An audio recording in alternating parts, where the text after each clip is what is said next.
Good evening. Welcome to the smoking section. I'm Emily Ouija and I'll be your host tonight. Tonight we're very honored to have Nadeem Mazen in studio. He's a Cambridge City Councilor. Welcome, Nadeem. Thank you very much. Pleasure to be here. Am I pronouncing your last name correctly? I'm never sure if it's Mazen or Mazen. Mazen. Mazen. Sorry. Mazen. Mazen. Like jazz. Sorry about that. Yeah. Mazen. Thank you very much. Well, thanks for joining us tonight, Nadeem. Pleasure. One thing I wanted to talk to you about was I actually subscribed to your email updates, and I noticed that you have been encouraging people in Cambridge to form advocacy groups. Mm-hmm. So I was wondering if you could give me a little bit of background on what you consider an advocacy group. What's the purpose of these groups? Sure. Well, in 2016, headed into 2017, we're in a very different situation than this country was founded on. Mm-hmm. And I'm fond of the statistic that when the country first began, that each congressperson, each representative had like 70,000 people in their district, a similar number of people to the city of Cambridge, for example, okay. Mm-hmm. Even a little less. Mm-hmm.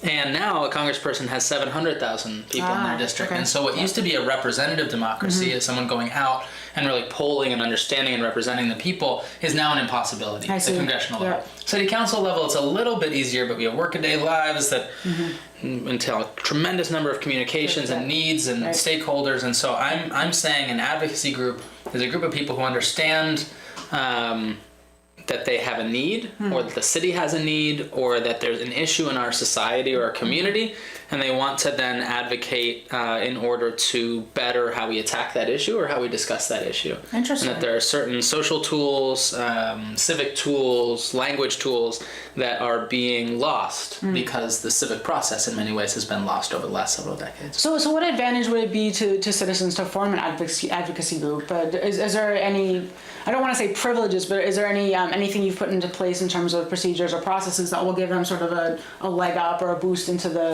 legislative process? I'll just work with people so they understand what tools they already have. People often don't understand what they either individually or as a group can accomplish. Sometimes it's showing up in numbers, as your group often is. And many other groups don't. Right, they just don't. They show up one by one and they don't realize that in showing up in mass it makes a big difference. But sometimes it's actually just, the language, the follow-up, the regularity, the consistency, or even how to be more self-critical. We get people who come in and they say, obviously it should be like this. I'm like, obviously you should phrase this differently if you want people to listen to you. You need to explain to others perhaps why it should be that way. Exactly. So you have to explain why it should be that way, and more importantly, when you have 5 or 6 people who trust each other, you start being able to get into the real nitty-gritty. When we trust each other, we can say, hey, I'm being too slight and you're being too abrasive. And somewhere in the middle, if we're really critical about it, is a savvy and nuanced opinion. And I find myself on council having to be the abrasive as long as someone else is being the nuanced. And then we get to a better place because we have both. And I think every group needs that, and every group needs to explore not only the group mentality, but each individual's contribution. I'm already thinking about how we can perhaps apply this to our own group's methods. But actually, so I wanted to talk to you about these advocacy groups, and you mentioned that our group, Cambridge Citizens for Smokers' Rights, has come out in numbers at certain council meetings. Are there any other suggestions that you could give from the experience of your advocacy groups? Any other special tools that we might not know about in terms of smokers' rights in Cambridge? The smokers' rights issue is difficult, and I'm sure we'll get to it at some point, because what I usually ask people to do is to appeal to an objective standard. How can you objectively say that the world is going to be better, society is going to be better, in many cases health is going to be better, because of what you're advocating for? And so when people come forward and they say, hey, listen, I never knew about this reconstruction on my street, and I think outreach to neighborhoods should be like this, I say, I mean, you're objectively right. And when you look at how other cities do it, or how even other neighborhoods do it, you would be right to object. Well, go ahead. Well, when just to touch on your point about the objective standard, I noted that some of the advocacy groups that you had talked about in your newsletter had to do, with immigrants, with campaign finance reform, bicycles, the environment. I think I'm not sure if you're implying that smokers' rights is not something that could measure up to an objective standard of making society better. There's different standards. That is meant from a health perspective. But perhaps you could argue perhaps not from a health perspective. But I think one interesting angle that I just wanted to bring up that could maybe be an objective standard is just the discrimination that smokers face in our society. And I think it's something a lot of people aren't aware of. Massachusetts does not offer any kind of employment protection for smokers. People can be fired or not hired for being a smoker. I also want to bring up the issue of violence against smokers. We've probably all heard of the case of Eric Garner, who was killed by police officers while he was selling illegal bootleg cigarettes on the street. Also recently, you might not have heard about this case, but there was a female, quite elderly judge in Chicago who was outside smoking in a building, and a younger man, actually came up and spit on her and slapped her for smoking. And actually, he was recently acquitted by another judge in the case, because the judge basically said, well, you asked for it by smoking. You antagonized. That's him. really what the other judge said? Yes, yeah, in a nutshell.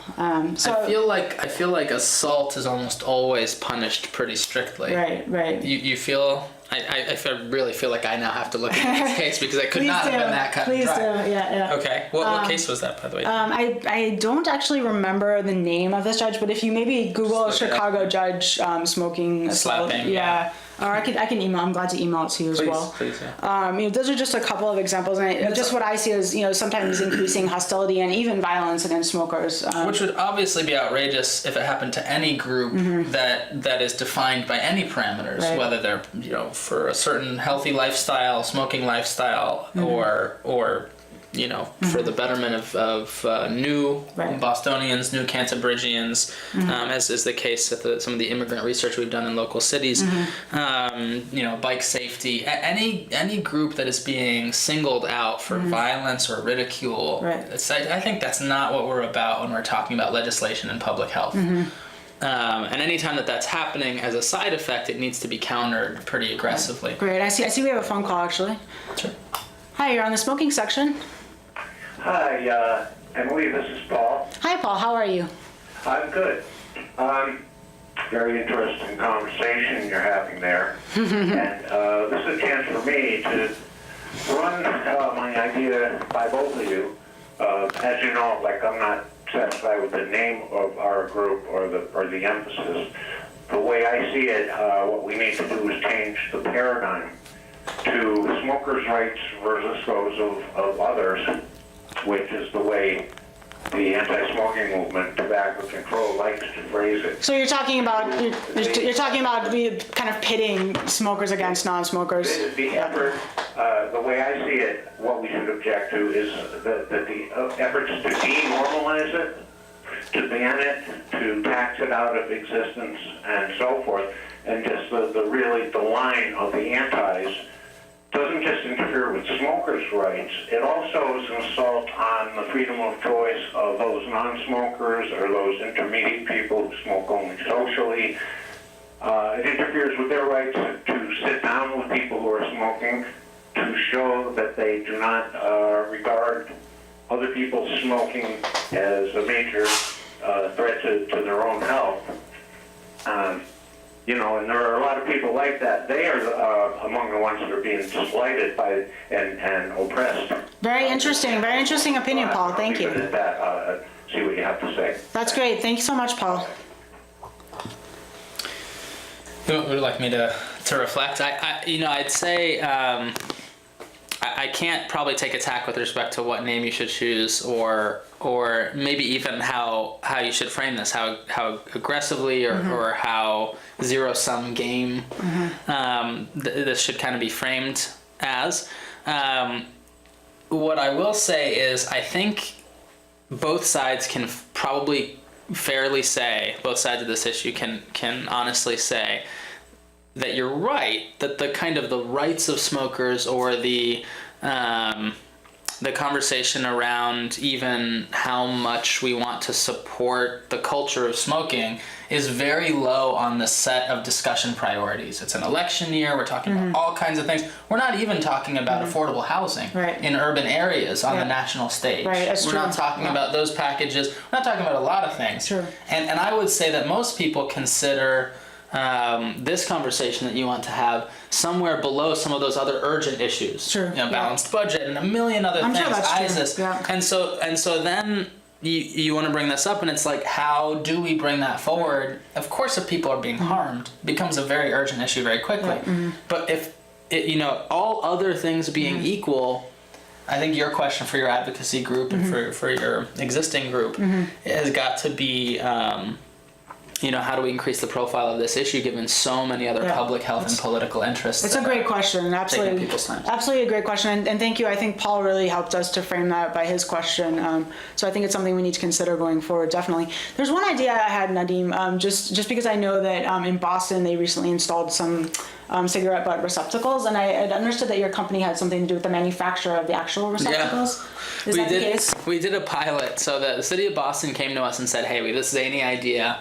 We're going to want to do a small batch. That's kind of what my company's been doing, prototyping. Prototypes, and designing all kinds of things. But so you're a design firm primarily. Danger Awesome actually makes laser cutters. So we have gone away from prototyping and designing for the every man, every woman who walks in the door to saying, how do we make laser cutters one type of prototyping machine for educators, for design firms, and how do we make it cheaper and more powerful? Great. It's dangerawesome.com for those interested. But at that time, we'd been doing walk-in business with anyone who wanted to design anything. And one of the things City of Boston wanted to design was a receptacle where you vote with your butt.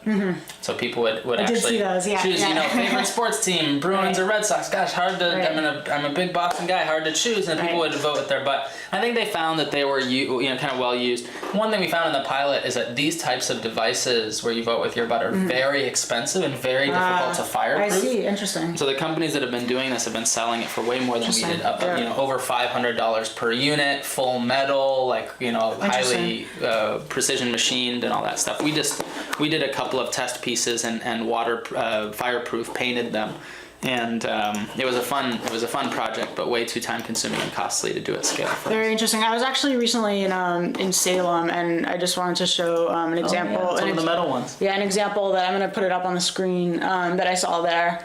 I'm not sure. There's something we could follow up with the city of Salem, the town of Salem about. But I'm just curious now about whether this butt bin is easier to manufacture, more effective. I don't know. Still expensive. Yeah. You'd be surprised. I mean, when a park bench costs $4,000 and really $4,000. I mean, some $1,000. Wow. Yes, it's silly expensive. And then when a bulletin board costs a couple grand, and then you learn these things cost $500, all of a sudden you want to make less infrastructure. But trash cans costing in the thousands now. I guess it makes sense when you think it's something that's designed for municipal outdoor use and has to stand up to weather. I think something like this makes a lot of sense. I think we should go back to Boston and ask them what the use was like. And I think, to be totally honest, as much press as we got with the process and as much use as we got in the early days, I don't know how much that use held up or how much, frankly, the devices held up. I don't know either. But actually, it's just a pilot. Right, exactly. So I think it's definitely we need to talk to them about that. I think we have another phone call. Good evening, you're on the smoking section. Hi, I'm watching the show on CCTV, and I gotta say I'm really enjoying these points you guys have been making. Oh, thank you. But my question here is, since you guys are advocating for smokers' rights, I'm curious why the Mohawk gentleman to your left is wearing the Save the Human shirt. I'm guessing that's ironic because you're saying that smoking is not as harmful as people make it out to be. Well, actually, I'll just clarify. So Nadeem is actually a Cambridge City Councilor, and he's not necessarily advocating for smokers' rights. Our program is advocating for it, but he's just on here having discussions. Yeah, I just agree to be on all the TV shows and discussions and meetings and closed door chit chat that is possible. Yeah. And anyway, if we can help people I agree with, if we can help people I disagree with. In this case, I think I generally disagree with some of the premises of the group. Fuck you and your Mohawk, and fuck your bitch. All right, thank you. We often get prank calls on the show, so that's unfortunate. That was not cool. No, it was not. But he gave us a good opportunity to elucidate our position. True, absolutely, yes. I see the silver lining in the cloud. We can come here and talk about advocacy and talk about community without having to agree, which I actually think is a very special feature of Cambridge civics. Absolutely, and I also want to take this opportunity to mention that Nadeem has graciously met with our group on many occasions, both sort of one-on-one situations and also in council meetings, and I really want to thank you for all the time that you've generously given to us to listen. So, sure. And thank you for being on the show as well. That's always a pleasure. To get back to the butt receptacles, it's definitely an idea. I think we'd like to see how far we could go within Cambridge. Is there anything you could suggest us as a starting point if we want to come to the council and propose an idea like the butt receptacles? I think in something like that, you might even have such ready acceptance with the council that you would just want to meet with our commissioner of Department of Public Works. So Public Works. Or you say, hey, have you thought about something like this? Is this already in the budget? Have you tried it before? And then you maybe he says like, hey, we have some, there are existing funds to do things that actually work. Or, great. We do want to clean up at these strategic areas where we've noticed, Great. Yeah, there's certain areas we've noticed, such as on Mass Ave, right around Green Street, for instance, and Magazine Street. That would probably be a good area, place where I see a lot of people smoking. Yeah, and if you can gamify it, great. And if you can't gamify it, maybe there's more education or public signage or repositories. There's a whole bunch of conversations we can have, and I'm sure no one is against the idea of cleaning up our community. Well, thank you. I think we will try to contact Public Works about that. But once we do speak to Public Works, what is the process? I'm curious, really, just more in general. How does one propose something to the council? Is it something that should be done in written form? There's a couple ways to do it. I think the best way to get something on the agenda and under discussion is to work with a councilor to write a policy order. Okay. Policy order is almost always either a request for information or it's a vote. A majority of 9 councilors have to agree on a policy order for it to go through. I see. And it's really a direction for the city manager to implement something, or more likely a conversation beginning with the city manager to figure out how we want to do something, how he and his staff want to do something. And so once you get a single city councilor to put something on the agenda, you can speak a public comment on that item. Monday night meetings, 5:30 at City Hall. And then the councilors themselves will debate how and whether they want to burden the city manager with that idea. The city manager has his own calculus. How does he prioritize it? When does he come back? And depending on how the policy order is written, whether he even has to come back. I see. Yeah. And further the issue. Great. Well, thank you so much. That's really helpful information. So we look forward to hopefully working with the council on that in the future. Speaking of the council in general, I wanted to ask you about, I know that it was proposed that there might be a smoking ban on construction sites in Cambridge, and I was wondering if you have any update on that. I think there was one maybe initial public hearing, is that correct? But it hasn't yet been voted on. I think you're right. I think it hasn't been voted on, but we've had one hearing. Most ordinance changes go through, you can take the call and we can come back to that. Hi, you're on the smoking section. Hi, Emily. This is Paul one more time. Hi, Paul. Welcome back. Hi. One thing I wanted to bring up, in this regard to how to discuss this issue with city officials. All right, one major frustration is at the public hearings that we've had on these various ordinances, the basic reason given for the mandate for these measures, namely the danger of second and third hand smoke, is never up for debate, and we never have an opportunity to debate anyone about this. And the public has the impression that all the recognized medical authorities believe that secondhand smoke is very dangerous, and even particulates are dangerous, which mandates banning smoking, say, in an entire building. Now, we think that's crucial. We're not, and maybe this gets confused a little bit, but we're not saying smoking is not bad for you. We're not saying it's not a vice, and we're not pro-smoking as a group. But there is this matter of the risk of secondhand smoke, which, contrary to what a lot of people think, there are creditable medical authorities who say it's nothing to worry about whatsoever. People like Elizabeth Whalen, for example. I don't have my list right in front of me. But anyways, what I'm asking is there a medium where we can possibly discuss this, since it's so crucial to the, as a given reason for more and more anti-smoking measures? And I think I'll leave it at that. Okay. All right. Thanks, Paul.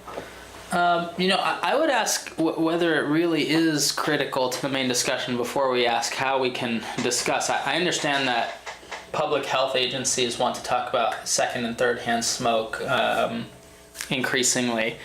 Third hand smoke being a phrase that I just learned about, after coming into council. It's not something I'd heard in popular parlance. But I really think that smoking in the American mainstream or the American popular culture is actually so abhorrent just from the smell of it that before you get into danger and particulate matter, almost all non-smokers are going to oppose you pretty hard, and that on a basic level, the beginning of the conversation is just popular attitudes. I'm not even talking about my attitudes. Well, I think that's debatable, but I'm just telling you, that's my gut. I don't know whether that's fair or even productive. I just think that's actually the real starting place. Is like, why are Americans feeling this way, and what is a productive place to begin the engagement? When I travel abroad, it's a very different situation. If you're in Egypt or Beijing or something, you're it's downtown Cairo for me is about dust, gasoline, and cigarettes, and that's just the smell I remember. But when I'm here, no one wants to be smelling any of that. Hi, you're on the smoking section. One last thing. All right, Paul, quick. Feelings and my experience, that is very debatable, because at least a third of the people that... Paul, do you want to come down here? All right. Thanks, Paul. We only have a few minutes left, but thank you so much for your calls. Those were great. I didn't mean to... Yeah, but I think, honestly, I think the short answer is you've answered it yourself. I think exposure kind of dictates to a certain extent what people are used to, and I think people in America have just become very used to not being exposed to it. So, I mean, I think that's one simple explanation. I think it's totally true. I just think that also means that it's even a more difficult uphill battle for your group, because it's not just about getting airtime, as Paul asked for a debate. Right. It's also about understanding what conversations you need to have before the debate can even happen. Right, true. People are so far away from wanting to talk about the medical. We left that behind 10, 15 years ago. True. I mean, we would argue. Hold on, I'm going to pick this up. Hi, you're on the smoking section. Hello? Hello? Yes, you're on the smoking section. I have a quick message for Paul. Here. All right, thank you.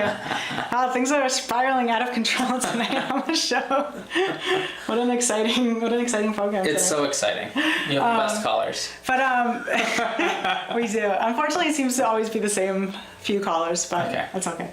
But maybe just because we only have a few minutes left, maybe we could quickly get back to the construction site ban, because I know that's a very timely, topical issue. I was just saying that sometimes you have another call if you'd like. I think we're not going to take it. I'm gonna make an executive decision. Okay. So, for most ordinances, they're going to come up either in committee or eventually in ordinance. There's 2 hearings in ordinance, and then they can move to the full council for approval. Sometimes they move out to other committees for further discussion. Sometimes they're stalled or held. Okay. Sometimes there's further discussion in full council, or they're actually held for multiple council sessions. I think in this case, it's moving pretty swiftly. You'll see the second ordinance committee meeting, if I remember correctly, coming up soon. Okay. And then you'll find council approval. And again, given the state of things, what's going on in the popular conversation, what's going on in the health dialogue, and what's going on in generally in the council, I think that'll probably sail through pretty quickly. Well, I mean, but is anyone, you talk about the popular conversation, is anyone actually asking for construction site bans in the public? I don't think I've ever heard of good point. Actually, this came out, you do well to talk to Councilor Kelly, who knows the nuances a little bit better than I do. He's talking about construction site fires being caused in no small part due to this across the country. He's talking about secondhand smoke, which is, the question you alluded to earlier. Well, I know that, so one of those fires, I think, was at the Martin Luther King School, and I believe that Councilor McGovern mentioned that this was caused by smoking. This was in 2015. But actually, the official state police report apparently concluded that they couldn't be conclusively stated, and that actually that firefighters have said that a lot of times when there's no conclusive cause, they'll often just blame it on smoking because it's an easy, quick. Do you think that's true across the board for other construction site fires? I mean, I would hesitate to make a blanket statement. I say, in my opinion, yes. I think that's often the case when firefighters just kind of want to get, go home, get to bed, they want to get the reports on. They might blame it conveniently on careless disposal of smoking materials. So that's something we should ask more firefighters about. I would be upset to hear that things with insurance and investigatory implications were being brushed off at the end of a long day and attributed to something that wasn't accurate. Well, I think it definitely bears more investigation. Just because I feel like a lot of these bans, I feel like there just doesn't seem to be a lot of public actual demand for it. And I know you're talking about popular opinion and kind of a zeitgeist against smoking, but it seems to me that might be kind of chicken and the egg. Is that I think a lot of this legislation that's brought about smoking bans has kind of caused that public feeling against it. So it becomes this almost vicious cycle. In what way do you think the legislation itself has caused the this state of the culture against smoking? Well, I think just in minimizing exposure, it's made people very unaccustomed to tobacco smoke, so that any slight whiff of it now has really become much more noticeable for one thing, and also has become something that people fear. And I know that you mentioned in certain other parts of the world that wasn't the case, and I think that's because there's still probably it hasn't been quite as denormalized, and people still see it a lot more. They're still more accustomed to smelling it. Actually, I read something interesting the other day in that maybe also Americans are more sensitive to smells. I think as a culture we tend to be, well, this is broadly generalizing, but that we tend to be quite hygienic and very concerned with smell, and maybe in other countries that's not quite the case. But interesting theory as well. Maybe. Yeah, I know culturally and religiously speaking, there's a lot of Middle East, North Africa, and South Asian countries where perfume use and smell is actually celebrated. Right, exactly. But I think for the smoke smell, it's certainly not. It's not celebrated in a lot of places. But the question would be, I think, for your group and for anyone making policy decisions, how do you weigh the idea of normalizing or denormalizing with the huge public health benefits that have been achieved over the last 2 decades? And so one final thought, and I'm just asking your opinion as a person. Are you comfortable with the idea of denormalization? Are you comfortable with enacting policies to actually to change people's minds, almost kind of brainwashing? I don't want to brainwash. I don't want to harm anyone. But I would say public health policymakers and researchers have to think every day about we have to talk about obesity as a country. We have to talk about, I don't want to make anyone who's eating a lot of food, overeating or eating bad food feel bad. But at the same time, I do want to be better off in 20 years than we are today, because the health effects of what we're facing today are outrageous. The cost is outrageous, and the personal quality of life changes are unacceptable, and we absolutely can't be subjecting people based on where they live, how much they make, or how they grew up to a different quality of health and of life. And I would say the same thing is probably true for all kinds of exposure to smoking and to secondhand smoke itself. But it's a larger conversation than the public health community. Well, thank you so much. I really thank you so much for all your views. It's been a really interesting discussion and a really interesting program tonight. I think you'll agree. Thank you so much. Lots of activity and high spirits all around. Thank you so much. Have a good night.